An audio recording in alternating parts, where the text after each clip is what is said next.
우리 하나님 앞에 감사와 영광의 박수를 함께 올려드리도록 하겠습니다.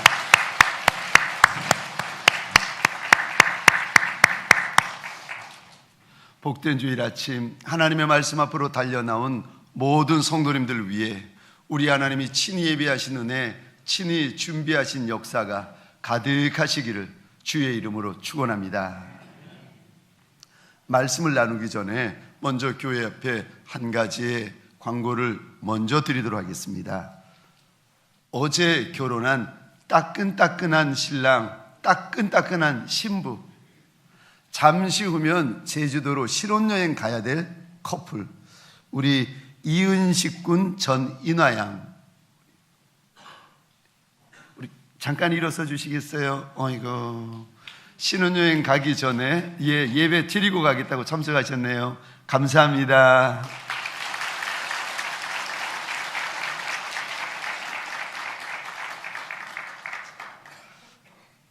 우리 신랑 신부만 박수 쳐줄 것이 아니라 오늘 달려 나오신 분들 정말 잘 달려 나오셨습니다, 환영합니다, 축복합니다 하는 뜻으로 우리 옆에 있는 분들을 보면서 함께 박수로 격려하십시다.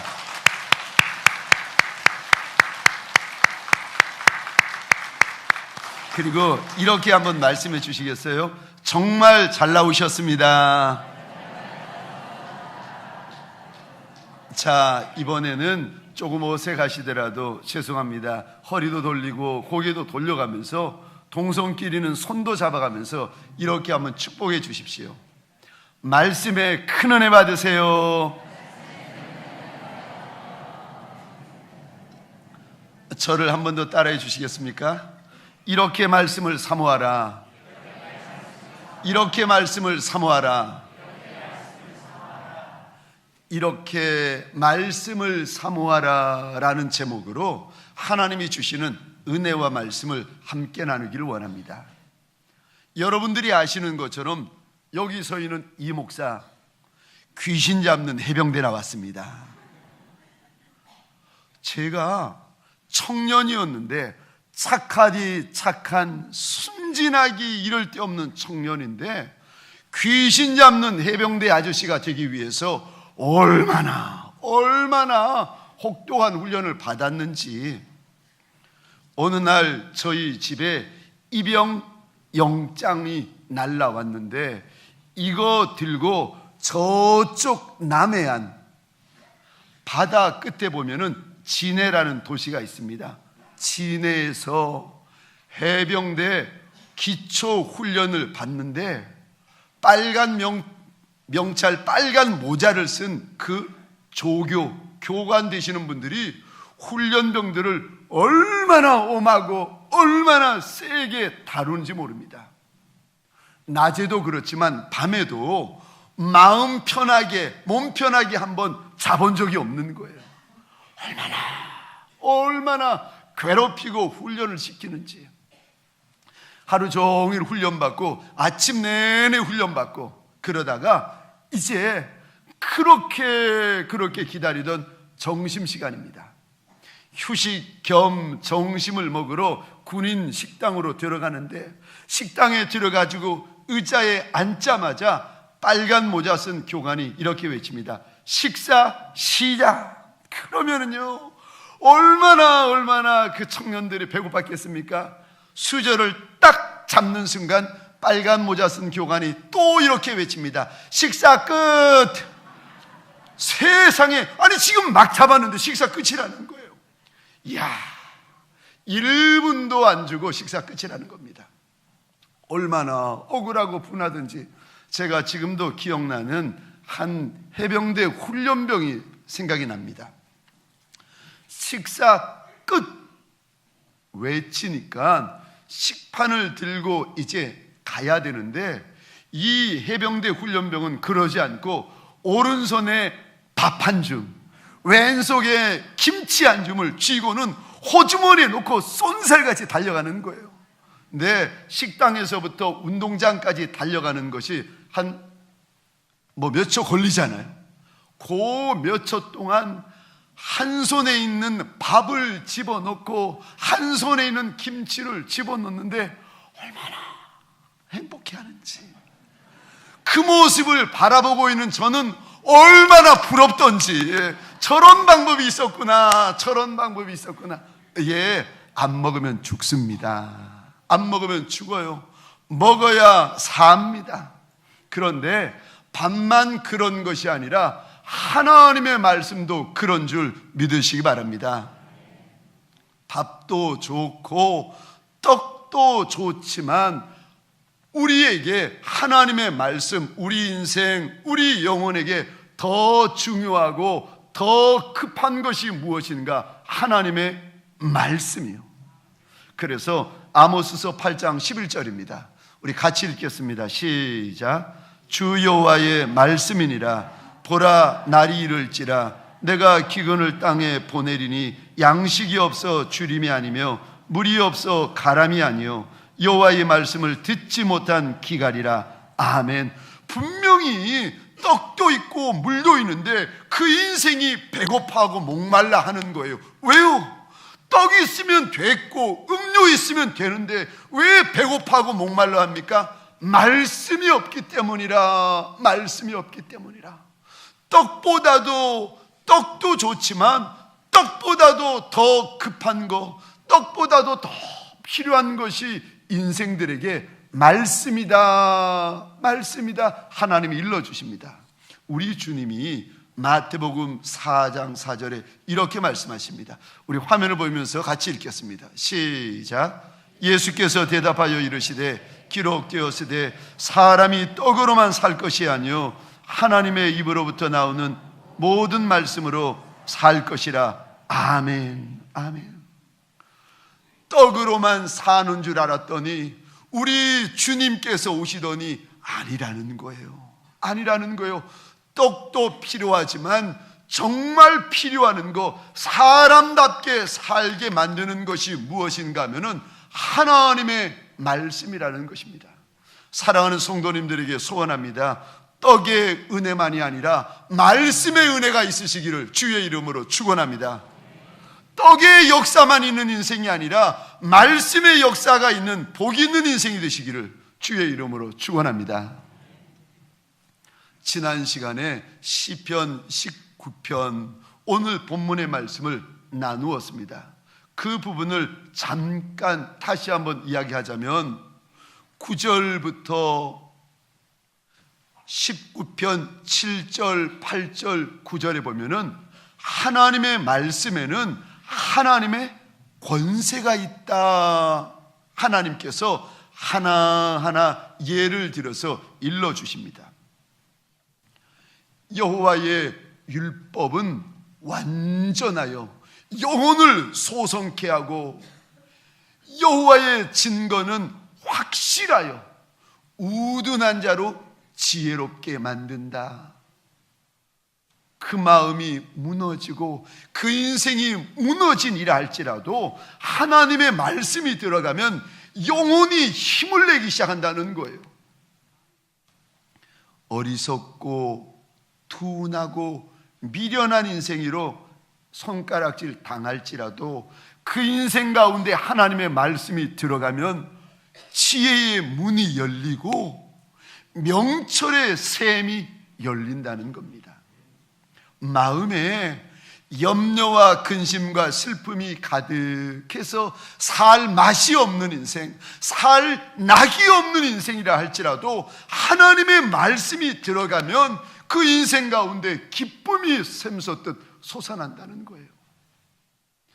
하나님의 말씀이 들어가면 인생의 눈이 열리고 안목이 밝아진다는 겁니다.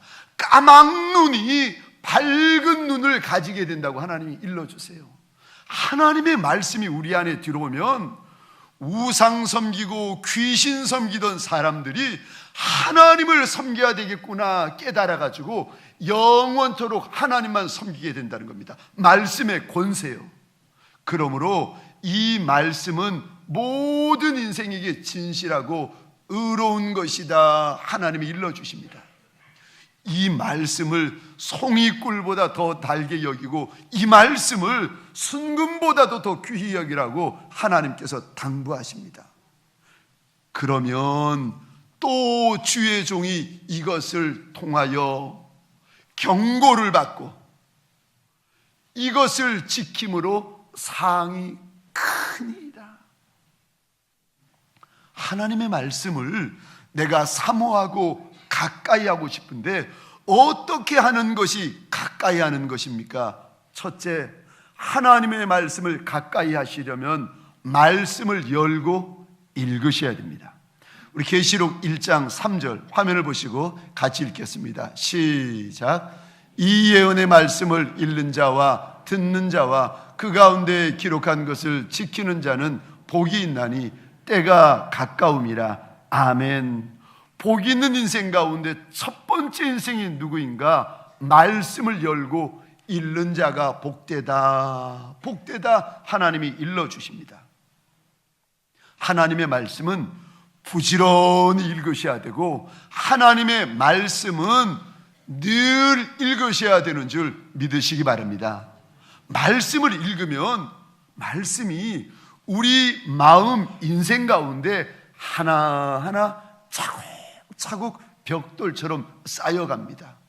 그러면 시편 19편에도 말씀의 유익함이 담겨져 있지만 디모데후서 3장 16절 17절 우리 화면을 보시면서 같이 읽겠습니다. 시작. 모든 성경은 하나님의 감동으로 된 것으로 교훈과 책망과 바르게 함과 의로 교육하기에 유익하니 이는 하나님의 사람으로 온전하게 하며 모든 선한 일을 행할 능력을 갖추게 하려 함이라. 아멘. 하나님의 말씀이 내 안에 들어오면 놀랍게도 그 말씀이 나를 가르치고 그 말씀이 나를 꾸중하고 그 말씀이 나를 바로잡고 그 말씀이 내게 경고를 준다는 거예요.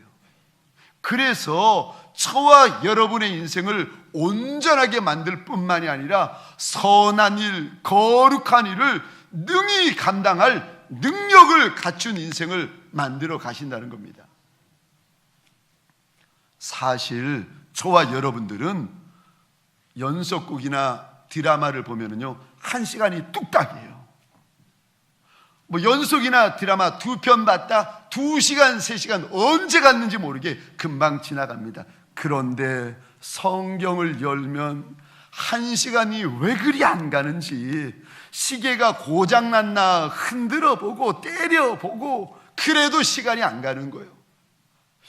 드라마나 연속극을 자꾸 보시고 시간 들여서 보시면 드라마나 연속극이 내 안에 차곡차곡 쌓입니다. 그래가지고 무엇을 부러워하는가 하면은 나도 모르는 사이에 드라마 같은 인생, 연극 같은 인생을 부러워하는 거예요.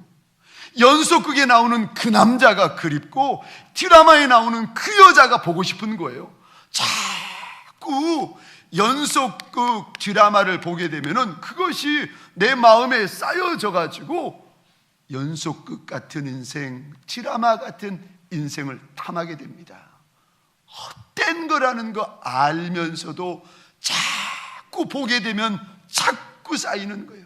그런데 하나님의 말씀은요, 하나님의 말씀을 우리가 열고 읽고 보게 되면은 말씀도 자꾸 쌓여가지고 내 인생, 말씀의 인생으로 만들어갑니다. 말씀의 1점이 내 인생이 되고 말씀의 1획이 내 평생이 돼요. 그래서 말씀의 권세가 내 권세가 되어가지고 권세 있는 인생이 된다는 거예요. 그러기에 하나님께서 하나님의 백성들에게 말씀을 열고 읽는 자가 복이 있다, 복이 있다 일러주십니다. 제가 예전에 어느 교회 섬길 때 경상도 할머니세요. 나이가 80이 더 넘으셨는데 키는 작고 얼굴은 새까맣고 왜 그리 주름살은 많으신지. 이분이 저를 참 좋아하셨는데 어느 날은 목사님 제가 이야기 하나 해드릴게요. 무슨 이야기인데요? 했더니 그분이 시골 깡촌에서 태어나셔가지고 학교를 못 다니셨어요. 그래가지고 기역, 니은, 디귿 한글을 모르시는 거예요. 이분이 전도를 받아가지고 이 할머니가 교회로 오셨더니 다들 책 하나를 펴고 이거를 읽고 있는데, 한글을 모르는 이 할머니도 손가락으로 짚어가면서 어디냐고 물어가지고 그 부분을 손가락을 짚어가면서 읽는데, 사실은 읽는 게 아니라 그림을 보는 거죠. 글자가 아니라 이분에게는 그림이에요. 주변에서들 흉을 보기 시작합니다. 아유, 글자도 모르면서 뭐 그리 열어놓고 읽느냐고. 이 할머님이 열어놓고 읽는 것만이 아니라 얼마나 열심히 그 글자, 그 그림을 손가락을 짚어가면서 읽고 구경하는지, 그러던 어느 날 일자무식 까막눈 이 할머니 앞에서 성경을 그날도 펼치고 그림을 구경하고 있는데, 이 글자들이 튀어나오더니 할머니 앞에서 춤을 추고 할머니 앞에서 왼쪽 오른쪽 달려가기 시작하는데, 이 할머니가 너무 놀라가지고 성경에서 글자가 도망갈까봐 그분의 고백이요, 목사님 손가락 가지고 글자를 막 눌러대는 거예요. 막 짓누르고 이 글자 없어질까봐, 이 글자 도망갈까봐 눌렀는데, 신기하죠. 그날부터 까막눈 할머니의 눈에 자음과 모음이 들어오고 저절로 글씨가 해독이 되는 거예요. 까막눈도 말씀 읽으니까 눈이 밝아지더라고요. 우리 가운데 인생의 까막눈이 계십니까? 우리 가운데 영혼의 까막눈이 계십니까? 직장의 사업장의 까막눈이 계십니까? 말씀을 열고 읽으시기를 주의 이름으로 축원합니다. 까막눈이 변하여서 밝은 눈으로 바뀌어지는 역사가 일어나시기를 주의 이름으로 축원합니다. 말씀을 읽으면 하나님이 예비하신 좋은 복이 있다는 거예요. 두 번째, 내가 말씀을 가까이 하고 싶은데, 내가 말씀을 사모하고 싶은데 어떻게 하는 것이 가까이 하는 것이 되는 것입니까? 말씀을 암송하십시오. 말씀을 읽는 것도 좋지만 말씀을 하나하나 암기하고 암송하는 것은 더 좋습니다. 성경에 보면은 하나님께서 하나님의 백성들에게 말씀을 마음판에 새겨라, 마음판에 새겨라 자꾸 말씀하십니다. 신명기 6장 4절, 5절, 6절 우리 같이 읽겠습니다. 시작. 이스라엘아 들으라. 우리 하나님 여호와는 오직 유일한 여호와이시니 너는 마음을 다하고 뜻을 하고 힘을 다하여 내 하나님 여호와를 사랑하라.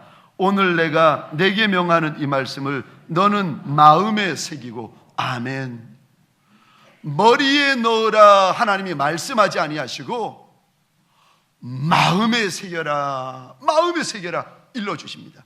잠언 3장 1절로부터 4절입니다. 우리 같이 읽겠습니다. 시작. 내 아들아 나의 법을 잊어버리지 말고 내 마음으로 나의 명령을 지키라. 그리하면 그것이 내가 장수하여 많은 해를 누리게 하며 평강을 더하게 하리라. 인자와 진리가 내게서 떠나지 말게 하고 그것을 내 목에 매며 내 마음판에 새기라. 그리하면 내가 하나님과 사람 앞에서 은총과 귀히 여김을 받으리라. 아멘. 말씀을 마음판에 새기면 무슨 일이 일어난다고 하나님이 약속해 주시는가? 하나님과 사람 앞에서 은총을 받고 하나님과 사람 앞에서 귀히 여김을 받는다 약속하십니다. 사랑하는 성도님들에게 소원합니다. 만왕의 왕, 만주의 주가 되시는 하나님의 말씀을 마음판에 새기시기를 주의 이름으로 축원합니다. 사실 마음판에 새긴다라는 뜻은 그저 암송하다라는 뜻 이상의 뜻을 담고 있습니다. 암기하는 거, 암송하는 거 이 수준이 아니라 우리식 표현으로 하자면은 뼈에 새기는 것을 말하고 있습니다. 하나님의 말씀을 생시에만이 아니라 꿈에도 잃어버리지 말라고 아예 뼈에 새겨야 된다, 뼈에 새겨야 된다. 하나님이 단단히 백성들에게 일러주십니다. 출애굽기 17장에 보니까 430년 종살이하던 이스라엘 백성들이 하나님의 권능으로 출애굽을 합니다. 출애굽한 지 얼마 되지 않은 이 종들에게 아말렉이라는 무서운 족속이 쳐들어옵니다. 이스라엘 백성들 죽고 다치는데 모세가 산에 올라가서 손을 들면, 기도의 손을 들면 이스라엘을 승리하고 피곤해서 손을 내리면 아말렉이 이깁니다. 그랬더니 선한 아론과 훌이 모세의 손을 해가 지기까지 붙들어 올립니다. 그리고는 이스라엘이 크게 승리합니다. 출애굽기 17장 14절에 하나님께서 이렇게 말씀하십니다. 이것을 책에 기록하여 기념하게 하고 그 다음이요 여호수아의 귀에 외워 들리라. 귀에 못이 박히게 이 말씀 여호수아에게 심어줘라. 뼈에 새길 수 있도록 이 말씀 여호수아에게 일러줘라. 하나님은 나의 깃발이다, 하나님은 나의 깃발이다. 이 말씀을 여호수아의 뼈에 새기고 귀에 못이 박히게 하라는 거예요. 왜요?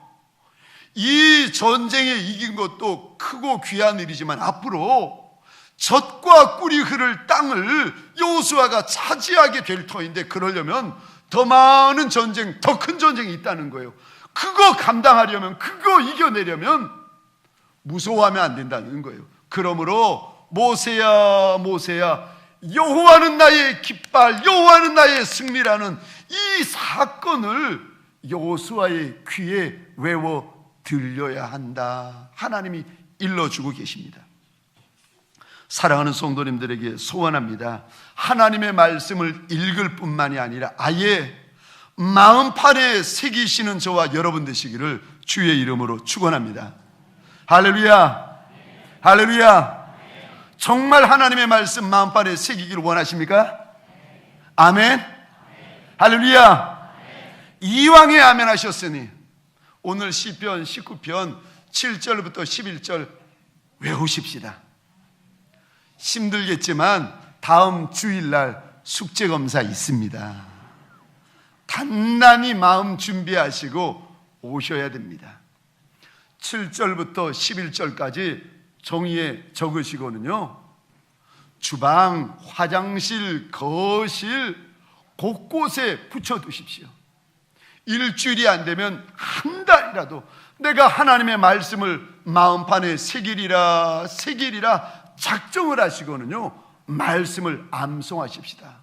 하나님의 말씀이 내 마음판에 새겨지면 하나님과 사람 앞에서 은총을 받고 하나님과 사람들 앞에서 귀히 여김을 받을 거라고 하나님이 약속하여 주시는데, 이 귀한 말씀을 누가 못 외우겠습니까? 소원합니다. 말씀이 저와 여러분의 뼈에 새겨지고 마음에 새겨지는 역사가 일어나시기를 주의 이름으로 축원합니다. 세 번째, 말씀을 가까이 하려면 내가 그 귀하고 좋은 말씀을 사모하고 싶은데 어떻게 하면 됩니까? 세 번째, 말씀을 묵상하십시오. 어떻게 하는 것이 묵상하는가? 출애굽기 3장에 보면은 모세가 하나님의 산 호렙에서 하나님을 만납니다. 나이 80이 된 모세가 호렙산에 올랐더니 떨기 나무에 불이 붙었는데 이게 타지를 않는 거예요. 불은 붙었는데 타지를 않는 겁니다. 너무 신기하고 놀라워가지고 가까이 가는데 갑자기 불꽃 가운데 하나님의 음성이 울려 퍼집니다. 모세야, 모세야, 그리고는 모세 평생에 해야 될 사명을 주십니다. 묵상이 무엇인가 하면은 멀리서 신기하게 바라보는 그 단계에서 점점 말씀을 가까이 관찰하러 가는 과정, 이것이 바로 묵상입니다. 그래서 이 묵상을 통해서 하나님의 말씀이 내 마음에 들어오고 마음에 뿌리를 내리고 마음에서, 인생에서 말씀이 자꾸 자라는 그 과정을 가리켜서 묵상이라고 합니다. 묵상은 내게 주시는 하나님의 말씀을 붙드는 겁니다. 우리 이사야 31장 4절입니다. 제가 읽어보겠습니다. 여호와께서 이같이 내게 이르시되 큰 사자나 젊은 사자가 자기의 먹이를 움키고 으르렁거릴 때에, 여기 큰 사자나 젊은 사자가 자기의 먹이를 움키고 으르렁거리다, 이 단어가 히브리어로 보자면은 하가라는 단어입니다. 그런데 이 하가라는 단어를 시편 1편 2절에서는 묵상하다라는 단어로 번역합니다. 우리 시편 1편 2절 우리 같이 읽겠습니다. 시작. 오직 여호와의 율법을 즐거워하여 그의 율법을 주야로 묵상하는도다. 아멘. 그러니까 묵상하는 것이 무슨 뜻인가 하면은 큰 사자, 젊은 사자가 맛있는 먹잇감을 잡고는요, 이거 뜯어 먹으면서 누가 이거 낚아채는 짐승 없나 싶어가지고 으렁으렁 거리는 것처럼 하나님의 말씀을 내가 붙들고는 이 말씀 빼앗기지 않으려고 이 말씀을 생각하고 되새김질하고 이 말씀을 먹는 것, 그것이 바로 묵상이라는 겁니다.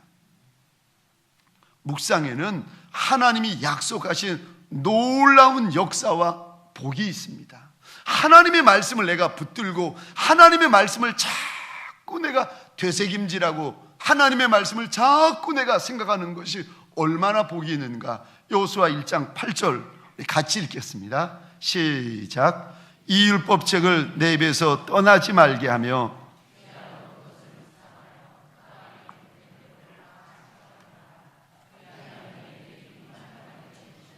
내 형통하리라. 아멘.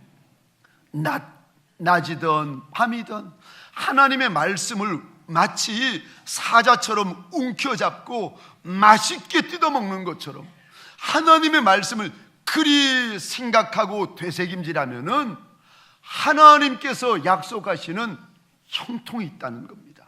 사람이 주는 형통, 물질이 주는 형통이 아니라 만왕의 왕, 만주의 주가 주시는 인생의 형통이 있다는 거예요. 우리 시편 1편 2절과 3절입니다. 같이 읽겠습니다. 시작. 오직 여호와 율법을 즐거워하여 그의 율법을 주야로 묵상하는도다. 그는 시냇가에 심은 나무가 철을 따라 열매를 맺으며 그 잎사귀가 마르지 아니함 같으니 그가 하는 모든 일이 다 형통하리로다. 아멘. 말씀을 묵상할 때에 이런 질문을 가지고 묵상하면 좋습니다. 읽는 것과 묵상의 차이가 이제 나타나는데, 묵상은요, 이런 질문을 마음에 담고 성경을 읽고 생각하는 겁니다. 말씀을 가르쳐 주시는 하나님은 어떤 하나님이신가? 오늘 본문에서 우리 하나님은 어떤 하나님이신가? 오늘 본문에서 내게 주는 도전은 무엇인가? 오늘 본문에서 내게 무엇을 요구하시는가? 오늘 본문에서 내게 결단과 어떤 변화를 원하시는가? 이런 생각들을, 질문들을 가지고 성경을 읽어나가면 참 유익한 것이 많이 있습니다. 저희 장인 어른께서 연세가 드셔서 신학을 공부하시고 목사님이 되셨어요. 그리고는 저기 군포에다가 2층 건물 한쪽에 세를 얻으셔가지고는 상가 작은 개척교회를 시작하셨습니다. 얼마나 힘드셨는지, 경제적으로 물질적으로 아무도 도와주는 이가 없고 얼마나 힘드셨는가 하면은 라면 하나 사 먹지 못할 형편이셨습니다. 딸내미가 먹고 남은 라면 국물을 아버님이 드시는 거예요. 아버님은 그래도 견딜 수 있었지만 딸인 저희 집사람 얼마나 힘들었던지, 아버님을 보며 어머님을 보며 늘 마음에 이런 생각을 했었답니다. 나는 이 다음에 절대로 목사 사모는 안 될 거야. 나는 이 다음에 절대로 목사 사모는 안 될 거야. 나는 사모 안 할 거야. 누가 사모하라고 했나요? 그래도 너무 아버지가 어머니가 힘이 드니까 나는 목사 사모는 안 될 거야, 안 될 거야. 그렇게 고등학교를 마치고 이제 대학교 어렵게 들어왔습니다. 어느 날 대학 도서관에서 이제 공부를 시작하기 전에 성경을 읽고 공부를 시작하자 싶어가지고 성경을 열었는데 시편 23편이요. 거기 보면은 1절, 여호와는 나의 목자시니 내게 부족함이 없으리로다. 성경은 이렇게 되어 있는데 이 구절을 읽던 집사람은 아니야. 성경은 이렇게 되어 있지만 나는 부족한 것도 많고 없는 것도 많고 내 인생은 모자라는 것도 너무 많어. 성경을 거부했답니다. 또 성경을 읽는데 그가 나를 푸른 풀밭에 누이시며 쉴만한 물가로 인도하시는도다. 성경은 이렇게 말씀하시지만 아니야. 내 인생은 푸른 풀밭 쉴만한 물가로 아니야. 내 인생은 그런 거 없어.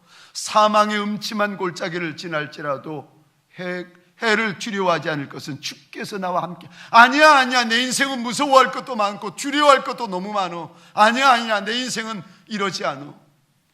그렇게 말씀을 거부하며 말씀을 미련하고 있는데 갑자기 시편 23편 한 단어가 성경에서 뛰어나오더니 집사람 가슴 속으로 들어가더랍니다.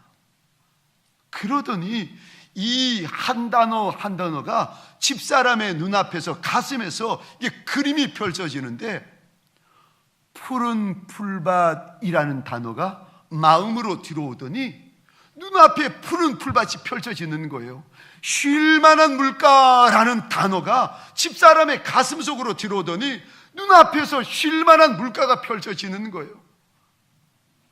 하나님의 말씀 한 단어가 눈앞에서 뛰어 올라가지고 가슴으로 들어오는데 이것이 단어가 아니라 그림이 되어지기 시작하더니 말씀이요 정말 믿어지더랍니다. 조금 전만 해도 아니야 나는 부족한 게 많어, 아니야 나는 없는 게 많어, 아니야 내 인생은 푸른 초장이 아니야 거부하며 외면했는데 말씀이 가슴으로 들어오는데 그 말씀이 믿어지기 시작하고 그 말씀 앞에서 눈물이 뚝뚝 떨어지는데 마음이 바뀌어지더라는 거예요. 그리고 나서 집사람이 하나님 앞에 이런 기도를 했답니다. 하나님, 내 아버지가 혼자 목회하시느라 이 작고 가난한 개척교회 혼자 목회하시는데 하나님, 내가 내 아버지를 힘을 다해 도와드리겠습니다. 대신에 하나님, 2가지 소원이 있습니다. 첫 번째는 내가 원하고 싶은 만큼 공부하게 해주세요. 너무 가난하니까 등록금 낼 돈이 없으니까 학교는 어떻게 들어왔지만 대학 공부할 자신도 없고 마칠 자신도 없고, 아니 대학만이 아니라 그 다음에도 공부하고 싶은데 돈이 없으니까 하나님 첫 번째 소원이 있는데 내가 공부하고 싶은 만큼 끝까지 공부하게 해주세요. 하나님께서 그것도 들어주셔가지고 대학원까지 다 공부를 마치게 도와주셨어요. 그리고 2번째, 하나님 내가 2번째 소원이 있는데 이 다음에 이쁜 신랑 만나게 해주세요. 저는 그 간증을 들으면서 속으로 이렇게 생각이, 아하, 우리 선미 씨가 이래서 나 같은 남자를 만났구나. 참, 하나님의 말씀을 사랑하느니. 시편 119편 97절입니다. 내가 주의 법을 어찌 그리 사랑하는지요, 내가 그것을 종일 작은 소리로 읊조리나이다. 여기 작은 소리로 읊조리다, 이 말도 묵상하다라는 말입니다. 하나님의 말씀을 사랑하여 그 말씀을 놓지 아니하고 마치 사자가 먹잇감을 꼭 붙들고 뜯어먹는 것처럼 하나님의 말씀을 그리 사랑하고 그리 되새김질하면 하나님께서 주시는 은총과 귀히 여김이 있다는 거예요. 사랑하는 성도님들에게 소원합니다. 말씀을 사랑하되 절대 놓지 아니하는 하나님의 사람 되시기를 주의 이름으로 축원합니다. 마치겠습니다. 우리 하나님의 말씀을 가까이 하려면 내가 어떻게 해야 됩니까? 첫째, 말씀을 읽으십시오. 두 번째, 말씀을 암송하십시오. 세 번째, 말씀을 묵상하십시오. 하나님, 인생 광야를 지날 때 얼마나 우리가 떠옵니까? 하나님, 내가 감당할 수 없는 문제를, 내가 넘어갈 수 없는 큰 산을 만날 때 우리가 얼마나 어찌할 바를 알지 못하며 떨며 겁내는 인생입니까? 하나님, 이런 인생들이 주님 앞에 납작이 엎드었나이다. 까막눈과 같은 인생, 까막눈과 같은 영혼들, 눈이 밝아지는 시간 되게 하여 주옵소서. 말씀 부여잡고 몸부림치다가 눈이 밝아지는 평생이 되게 하여 주옵소서.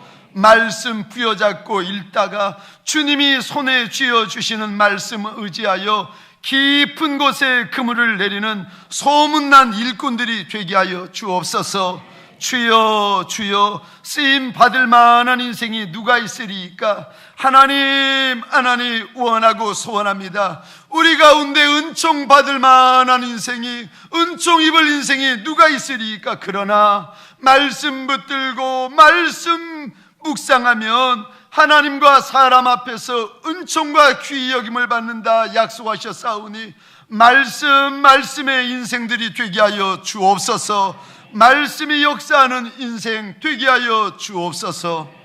이제는 우리 구주 예수 그리스도의 은혜와 하나님 아버지의 극진하신 사랑하심과 성령님의 감화, 감동, 교통, 충만, 역사하심이 오늘 하나님 앞에 납작이 엎드인 말씀을 읽고 말씀을 암송하고 말씀을 묵상하기로 결단한 복 있는 인생들 머리 위에, 이들의 배우자 자손과 후손 천대 위에, 가정과 사업장과 하나님이 줄로 지어주신 이 땅과 이 민족 위에 지금부터 영원토록 함께 있을지어다. 아멘.